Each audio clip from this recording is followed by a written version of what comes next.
recording. Ya, kita masuk di chapter 8-nya ya, chapter 8. Saya udah buka ya, saya buka lagi. Ya, kita masuk di chapter 8. Di situ kalau kita lihat bab sepenuhnya ya, ini bicara tentang controlling the population, ada beberapa sub chapter ya.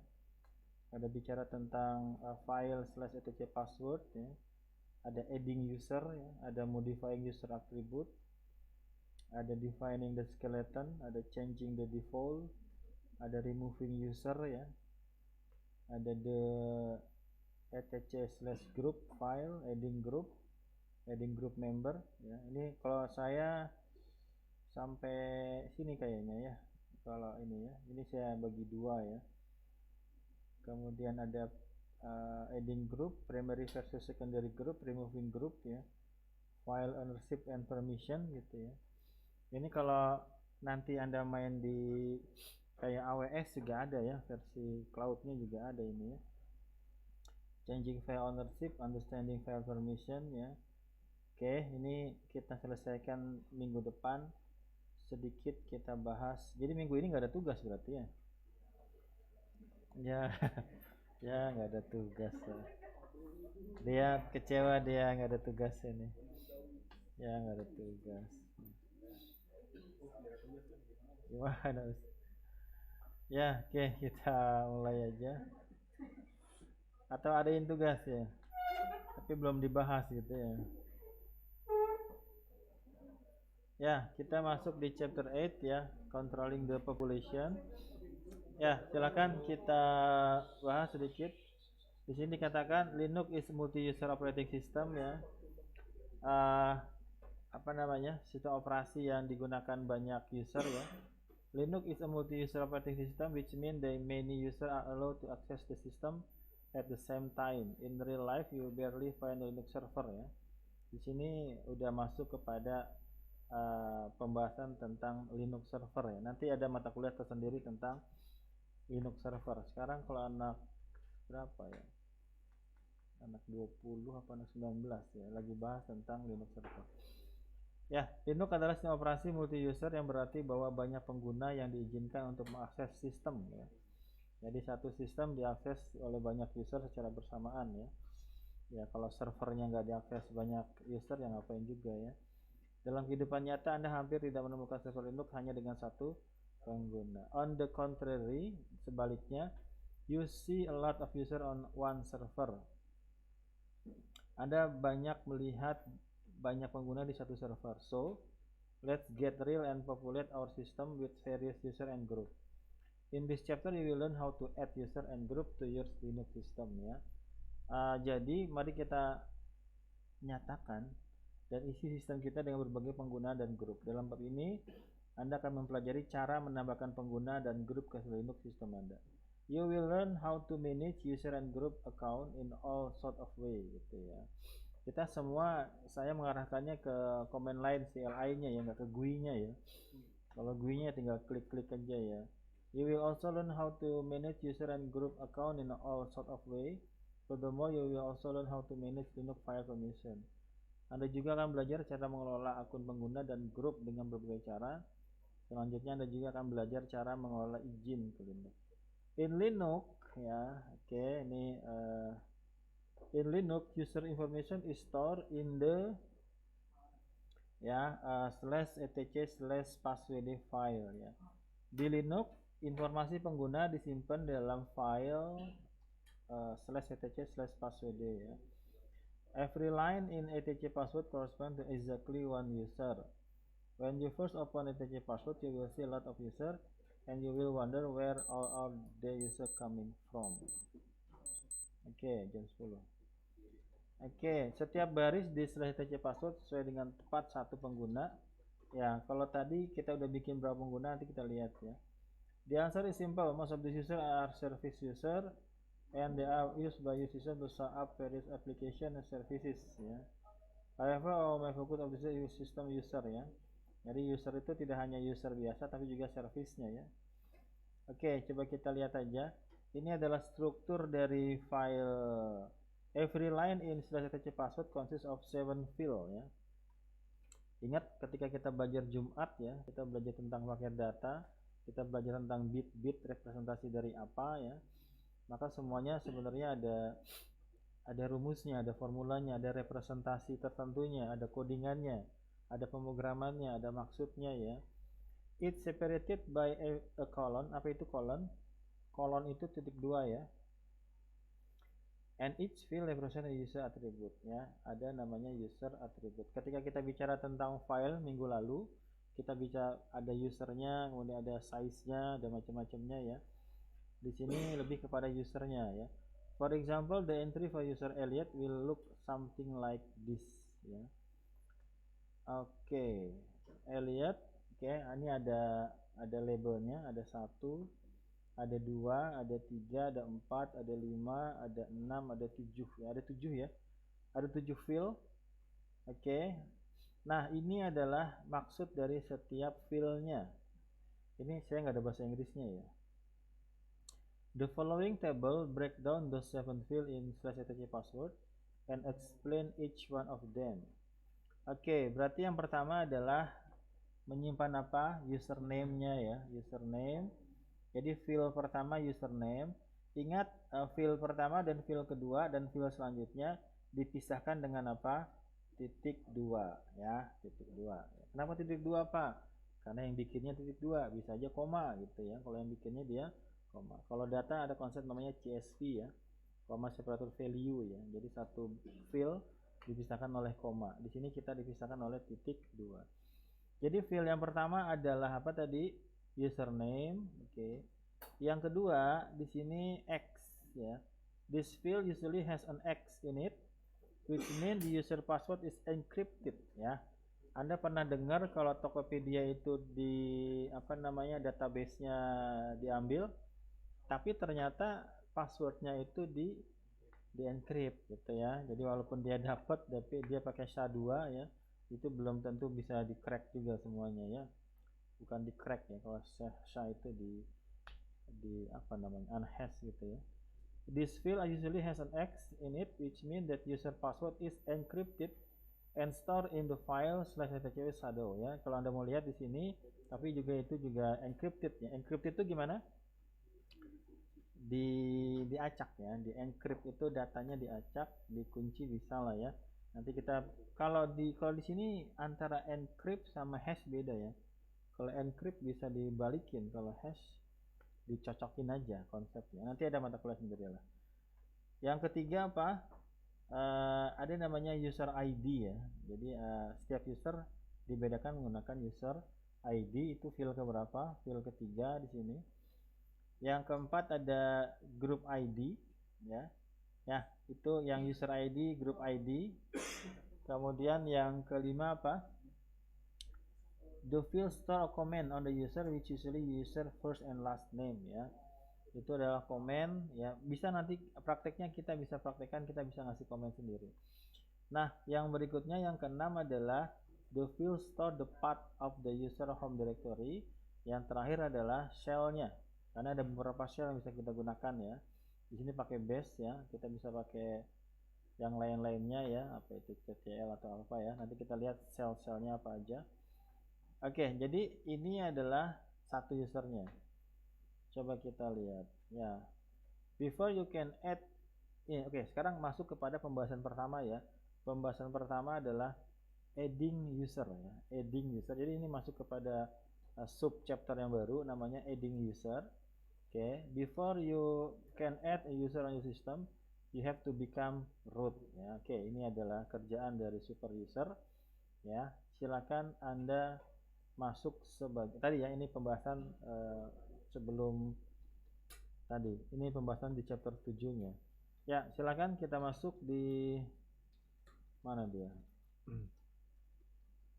Ya, di clear aja dulu, di clear, exit aja dulu. Ya, ngapain exit kemudian masuk lagi ya? Ya, supaya sama-sama contohnya. Ya, apa nih? Kemudian ya, karena kita tidak menggunakan usernya, maka dipastikan defaultnya adalah root ya. Sebenarnya defaultnya adalah root. Default itu nilai nilai yang sudah disetting dari awal ya, jadi nggak wajib kita berikan. So kemudian apa maksudnya? Iya. Nah, ini minggu depan mudah-mudahan nggak lupa ya. Tadi udah saya simpan kan ya? Tadi udah simpan. Oke, sudah. Ya, now we are ready to add user ya. Now we are ready to add user. We all love Tom and Jerry ya. Ada yang nggak nonton Tom and Jerry? So let's begin by adding user Tom. To do that, you need to run the command user add. Jadi kita kasih perintah. Pertama, Anda harus jadi root dulu ya, Mbak Dea. Kita jadi root dulu. Kemudian di sini kita ketemu sama perintah namanya apa? User add ya. Kemudian di sini apa? Dash M. Apa itu M? Kemudian Tom ya, silahkan. Kalau pengen tahu ya, main aja, main kemudian user add. Ya. Mana M mana M? Create home ya. Create the user trigger if it does not fill in the skeleton. Oke. Ya. Kita keluar dulu ya. Apa tadi perintahnya? User add kemudian dash M kemudian Tom. Begini apa begini? Ya, saya mastiin aja supaya nggak error. Oke ya, M itu buat directory-nya. Tadi kalau ini ya kita lihat perintahnya seperti itu. Ya, coba kita running. Oh, saya udah punya Tom ya. Ya udah saya kasih Tom 2 aja lah. Tom 2 ya, biar ngebedain dikit ya. User add kemudian slash M Tom 2 ya, karena ini di pertemuan keberapa sudah pernah kita bahas ya. Dah, saya pakai Tom 2 aja untuk membedakan Tom yang sebelumnya. Ya, oke, sudah. And just like that, the user Tom is now added to our system ya. Oke ya. Kalau CLI kayak gitu aja ya. You will also see new line added to the end of the etc password file for the new user Tom. Let's view it with the lovely tail command ya. Udah pernah ketemu tail belum? Apa artinya tail? Ekor ya. Oke, coba kalau kita pengen lihat ya tinggal main tail aja ya. Main tail ya. Apa itu N? Mana N? Line ya. Output the last num line. Oke, itu N-nya berapa tadi? Ya, saya juga udah. Oke, coba kita lihat. Oke ya, ini satu doang ya. Jadi cuma satu paling belakang. Tail min N, kemudian satu itu jumlah dari barisnya ya. Nanti Anda bisa kasih 1, 2, 3 gitu ya. Oke. Apa tadi? Tail min N 1 etc password. Apal enggak? Ya, kita kalau enggak sistem operasinya kita kecilin dikit ya. Kita kecilin aja sistem operasinya ya. Gimana? Kita clear dulu. Tail kemudian min N 1 itu baris paling bawah ya. Nanti Anda bisa ganti-ganti yang 1, 2, 3 nya gitu ya. Kemudian slash kemudian etc. Ingat ini sudah menjadi root ya, passwd ya. Silakan. Sorry, oke, nggak ada masalah ya, cuma nanti bedanya Tom sama Tom 2 aja ya. Ya sudah. Di sini saya kasih min N 1 kemudian slash etc slash passwd ya. Pasti Anda nanya tadi gimana narik etc, kalau mau lihat semuanya ya bisa aja, tapi kalau cuma pengen ngelihat baris terakhirnya pakai tail min N 1. Coba kita kasih tail min 2 gitu ya. Di sini kasih min 2. Oke, yang ditariknya ada 2. Jadi kalau kita narik ini kita clear dulu. Clear Pak. Ya, clear. Oke, kita tarik 5 misalnya min N 5. Maka baris paling belakang itu ya 1 2 3 4 5 gitu ya. Oke. Kalau kita cat bisa nggak?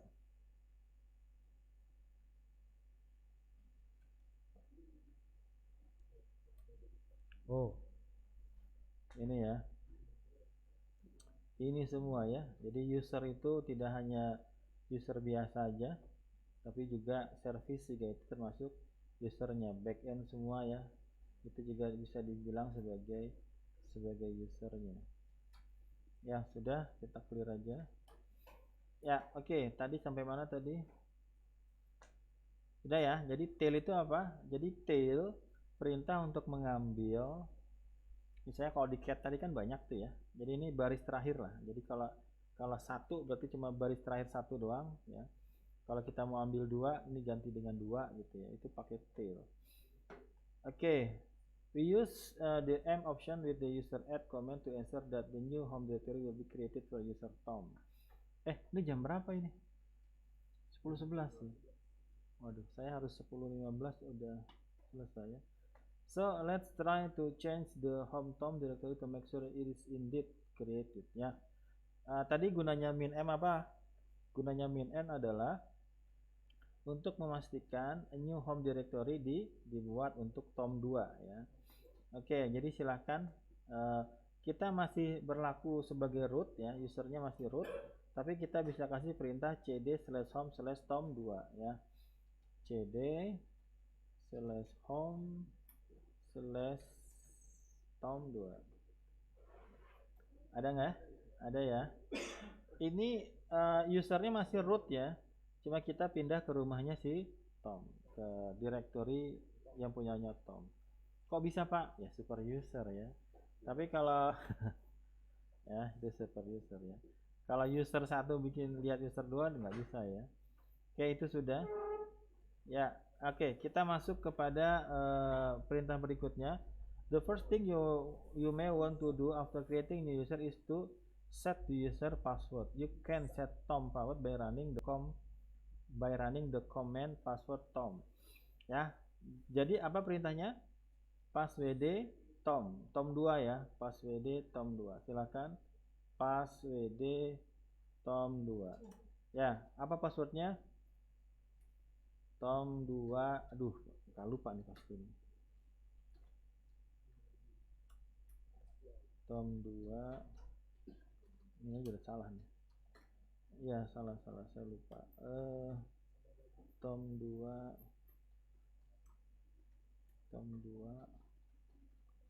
Ya.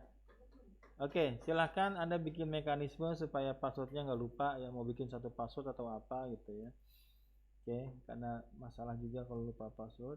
Ya kalau di sini mah tinggal bikin user baru lagi ya, kemudian kita delete usernya udah beres gitu ya. Ya. Oke, the first thing you may want to do after creating a new user is to set the user password. You can set Tom's password by running the command passwd Tom. Sudah ya? Oke, now let's create user Jerry ya. Kita akan bikin si Jerry sekarang ya. Tahu nggak Tom Jerry itu siapa? Tahu ya. Ya, but this time we will choose the following attribute for user Jerry. Kalau tadi default aja, kita nggak nyeting yang lain-lain. Kita cuma bilang user add kemudian min M Tom ya. Ternyata kita bisa custom gitu ya. Kita bisa memberikan nilai tersendiri ya, tidak hanya nilai defaultnya aja ya. Maka di sini kita mau atur UID-nya 777, kemudian komennya adalah Jerry the mouse, kemudian cell-nya adalah /bin/base ya. Maka ini perintahnya ya. Panjang amat Pak, ya, kita nyontek aja ya. Kita kecilin sistem operasi ya. Oke, ini kekuatan virtual ya. Kemudian kalau mau di-clear silahkan di-clear. Ya, yang pasti kan kita sebagai root ya. Kemudian ya sebenarnya nggak ngaruh ya, mau pindah kemana juga. Yang penting adalah clear. Ya, kita berikan perintahnya. Di sini ibaratnya kita memberikan banyak option ya, ada atribut tambahannya. Kita memberikan nilai tidak hanya nilai defaultnya gitu ya. Tidak hanya nilai defaultnya. Berapa menit lagi ya? 10 menit lagi. Oke, sorry. Alarm saya bunyi. Ya, oke. Kasih perintahnya gimana? Ini terakhir ya. Nanti kita lanjut minggu depan. Minggu ini nggak ada tugas ya? Ya, nggak ada tugas. Ya. User add gitu. Ini perintah apa namanya? Kemudian kita kasih min M buat direktorinya, min U buat usernya. Kemudian kalau min m-nya tidak ada argumennya ya, karena default aja. Kemudian bukan default ya, memastikan membuat home directory ya. Kemudian 777 user ID-nya. Min c buat apa? Buat komennya. Nah, ini adalah isi dari komennya. Anda boleh menambahkan komen yang lain ya. Jerry the mouse ya. Kemudian Jerry the mouse ya. Kemudian buat shellnya min s ya. Kemudian ini adalah min bin, kemudian bash. Kemudian satu lagi apa? Jerry-nya ikutan ya. Kemudian Jerry, karena namanya adalah Jerry, kayak gitu ya. Nah, dengan perintah panjang seperti ini ya, panjang ya. Oke, user add ini ada beberapa option yang kita aktifkan, berarti bukan nilai defaultnya ya. Min m, kemudian min m itu buat home directory, min u untuk menentukan user ID-nya, min c buat bikin komennya. Kalau nggak dibikin gimana Pak? Ada nilai defaultnya. Nilai defaultnya bisa kosong atau ditentukan oleh si Linux-nya ya. Kemudian min s ya, kita tentukan bash-nya menggunakan apa namanya? Apa istilahnya ya? Kita menggunakan bash ya. Kemudian Jerry ya. Kemudian kita enter. Oke. Dah. Kita tail lagi sekarang. Kita tail, kita bisa panggil 2 ya. Untuk membandingkan si si Tom sama si Jerry-nya. Kita tail 2 aja. Tail min n 2 etc password, maka isinya seperti ini. Nah, ini ya perbedaannya. Ini tadi Tom 2 saya. Kemudian ini passwordnya udah di encrypt ya. Ini Jerry. Kemudian ini adalah nomor user ID-nya udah kita tentukan. Ini adalah user ID yang ditentukan oleh Linux-nya. Ini grup ID-nya. Ini komennya. Dan ini adalah home directory ya. Kemudian ini adalah shell-nya menggunakan bash, ini menggunakan sh. Oke, ini interpreternya aja di belakangnya sebenarnya ya. Ya, berarti saya bisa sampai sini aja hari ini. Berarti minggu ini kita nggak ada tugas, tapi minggu depan kita selesaikan chapter 8 ya. 10 ya, 10 ya kayaknya nggak selesai ini. Ya, selesainya aja lah. Nanti Anda bisa mana cara biar selesai semua di sini. Ya, oke. Jadi nanti silakan. Berarti tugasnya apa? Tugasnya nyoba-nyoba aja yang ada di sini atau Anda PDF-nya udah dapat kan ya? Udah dapat ya. Berarti kalau mau Anda kerjakan, berarti minggu depan tugasnya ada di sini ya. Kalau Anda lihat tuh dikit juga ya. Latihannya dikit ya. Cuma 5 soal doang. Ya, bisa ditambah lagi. Oke, ya sudah. Saya pikir untuk hari ini cukup ya. Jadi kalau praktek tidak ada prakteknya kayaknya ada yang kurang gitu ya. Kalau perintah itu ibaratnya nyontek boleh, yang penting Anda paham konsepnya gitu ya. Tinggal memastikan apa perintahnya ya, tinggal lihat aja gitu kan. Nggak perlu dihafal juga. Tapi kalau sering-sering dipakai ya hafal juga gitu ya. Ya, saya pikir untuk hari ini cukup ya. Minggu ini kita nggak ada tugas ya. Kalau ada yang masih belum menyelesaikan tugasnya ya dikerjain aja. Kemudian UASnya jangan lupa ya, mungkin agak mundur karena ada beberapa acara ya. Ya, ada pertanyaan tidak? Cukup ya. Saya harus pindah kampus ini ke kampus baru jam keduanya. Ya, kita akhiri ya sampai sini. Ya, selamat siang. Assalamualaikum warahmatullahi wabarakatuh.